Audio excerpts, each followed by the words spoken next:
Allô tout le monde, j'espère que vous allez bien. Donc aujourd'hui, je vous retrouve pour une vidéo qui se nomme le tag un ou l'autre que Colorel, Ludivine de la chaîne Colorel a fait. Donc j'ai vu qu'il y avait plusieurs youtubeurs qui l'avaient pris, ben repris. Et j'ai pensé intéressant de pouvoir faire ma version à moi. Donc voilà, on y va. Donc première question, c'est crayon de couleur ou feutre? Donc moi, je préfère les crayons de couleur sans hésitation.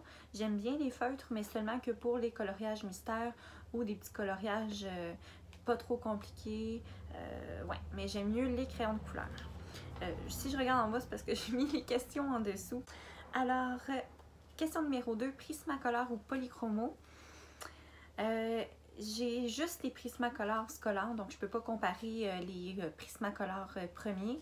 J'en ai testé qu'un seul en fait, un seul crayon, et j'ai 3 polychromos, donc à l'instant, au moment où vous voyez cette vidéo, peut-être pas, mais là actuellement je n'ai que 3 polychromos et j'adore la texture des polychromos, vraiment. J'ai beaucoup de crayons plus gras, donc je peux comme faire une idée à peu près des Prismacolor premiers parce que je sais que ce sont des crayons gras. Mais moi, vu que je travaille par couche et que c'est très long, moi, colorier, parce que je colorie en couche, je pense que je me retrouve plus dans les polychromos. Donc, c'est sûr que si j'ai une gamme à acheter, j'aime mieux les polychromos. Question numéro 3, c'est Disney ou hors Disney? Alors, je vais être honnête avec vous, je n'ai aucun livre Disney, tout simplement parce que ça ne m'attire pas vraiment. J'ai toujours adoré les Disney, j'en ai écouté beaucoup quand j'étais plus jeune, même plus vieille, même actuellement, parfois j'en écoute, mais c'est pas quelque chose qui me rejoint totalement parce que moi, j'aime laisser libre cours à mon imagination. Donc, si j'ai déjà quelque chose de préétabli dans ma tête, ça fonctionne pas. Donc, je suis pas capable de colorier des choses vraiment déjà existantes. Je trouve ça super mignon, il y a des livres super jolis. Même il y en a un dans ma wishlist de Thomas Kinkade, oui, que je trouve vraiment super joli. Mais même encore, je me limite, je ne l'ai pas commandé encore, c'est pas pour rien parce que j'hésite beaucoup. Voilà, donc je suis plus hors Disney.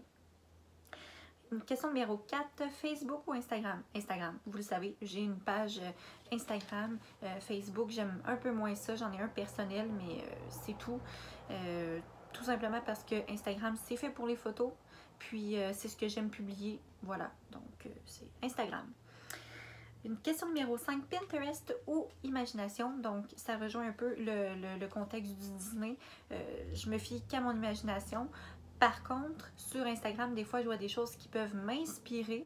Après, c'est sûr qu'il y a des choses qui peuvent se ressembler, évidemment, c'est normal. On colorie à peu près tous dans les mêmes livres.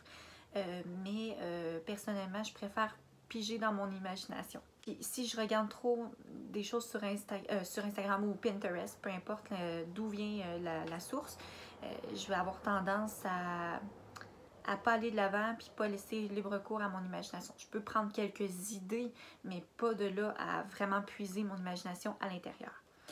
Ensuite, question numéro 6, Posca blanc ou Uniball blanc? Alors, là aussi, je vais être honnête, je n'ai que le Posca blanc. Je n'ai pas le Uniball, tout simplement parce que j'en ressens pas le besoin du Uniball. Peut-être que je vais l'essayer, j'aimerais ça me le commander pour tester, comparer un peu. Mais moi, pour le coup, je préfère le Posca blanc parce que ça fait déjà 1 an que je travaille avec le Posca, puis je l'aime bien. Donc, la seule chose que j'aimerais avoir, ce serait, moi j'ai la mine métal. Je trouve que des fois, ça agrippe un peu trop le papier quand il devient un peu, comment dire, quand je suis dans un coloriage puis que ça fait un petit moment là, que je colorie avec, je trouve qu'il devient un peu plus sec rapidement. C'est pour ça que j'aimerais avoir la mine feutre un peu, là. Je sais pas si vous voulez dire, mais bref, j'aime beaucoup le Posca blanc. Il y en a qui disent qu'ils le trouvent transparent. Moi, je trouve qu'il fonctionne super bien. J'ai rien à dire. Ensuite, question numéro 7, Maria Troll ou Anna Carlson? Ça, c'est vraiment une question difficile pour moi parce que j'aime tellement les deux. Mais je pense que je vais rester avec les Anna Carlson parce que je trouve qu'ils ressortent un petit peu plus de l'ordinaire. J'aime le côté mignon du Maria Troll, je les aime vraiment tous les deux. C'est compliqué pour moi de répondre à cette question-là. Même avant, j'arrêtais pas de penser, je me suis dit, ah oui, Maria Troll, ah non, Anna Carlson. Mais je pense que je vais rester avec l'idée de Anna Carlson, tout simplement parce qu'elle a beaucoup de livres.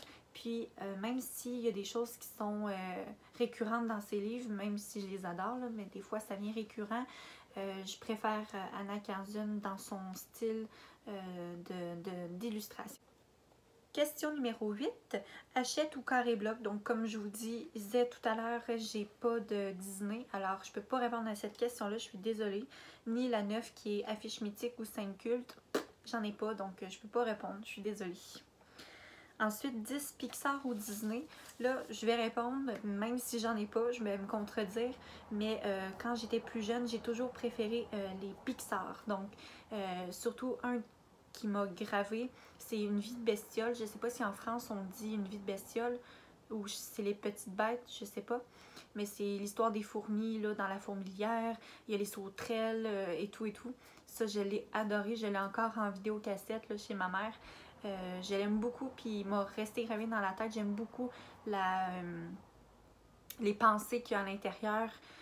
Voilà, donc je dirais plus Pixar si j'avais un livre à acheter dans ce genre-là. Ensuite, question numéro 11, retouche ou pas retouche sur les photos qu'on publie. La seule chose que je vais faire, souvent je prends les photos le soir comme à peu près tout le monde, mais la seule chose que je vais faire, c'est que sur Instagram, on peut modifier comme pas mettre un effet, mais vraiment le modifier. Ce que j'aime bien faire, c'est mettre vignette. Donc ça va foncer un peu les contours, ça va mettre plus en valeur les couleurs naturelles du coloriage, c'est ce que j'ai trouvé. Mais à part ça, je touche pas aux photos en fait coloriage, parce que de toute façon, c'est les couleurs qu'on a utilisées. Si on joue avec les couleurs, c'est de la triche. C'est plus vraiment ce qu'on nous on a fait. Voilà, donc je juge pas les gens qui le font, là, mais je trouve que c'est un peu ridicule de le faire quand c'est toi qui le colorie, quand tu as les possibilités de mettre les effets que tu veux toi-même. Voilà. Ensuite, question numéro 12, Kirby Rosanne ou Clara Markova? Alors, je vais tout simplement répondre par Kirby Rosanne parce que je n'ai pas de Clara Markova, pardon. C'est dans les prochains livres que j'aimerais avoir parce que les illustrations m'inspirent beaucoup. Vous le savez, moi, tout ce qui est un peu imaginatif, féerique et tout, je trouve ça super puis ça m'inspire beaucoup, beaucoup. Mais je vais répondre Kirby Rosanne parce que c'est le seul que j'ai. J'ai pas Clara Markova. Ensuite, question numéro 13. Pastel sec ou à l'huile? Ça aussi, c'est assez compliqué parce que ça dépend des styles de coloriage, mais j'irais plus avec le pastel à l'huile depuis que je les ai. J'aime beaucoup travailler avec ça, avec l'essence sans odeur, bien sûr, pour estomper, qui est beaucoup plus simple que d'estomper à sec pour le pastel à l'huile. J'aime beaucoup l'effet que ça fait. Je sais pas, un peu vaporeux, j'aime beaucoup, mais j'aime aussi les pastels secs. Comme je vous dis, ça dépend du style, mais je pense que j'irai plus avec le pastel à l'huile. Question numéro 14, Gelatos ou Neocolor 2 ou Neocolor tout court? Je n'ai ni un ni l'autre, mais c'était dans les prochains matériels que je voulais acquérir. Mais j'irais peut-être plus. Le premier que je choisirais entre les deux, ce serait les Gelatos. La dernière question, qui est la numéro 15, crayon de couleur à sec ou estompé? Alors là-dessus, je vais dire estompé. Mais je le fais pas toujours, ça dépend vraiment des crayons de couleur que je vais utiliser.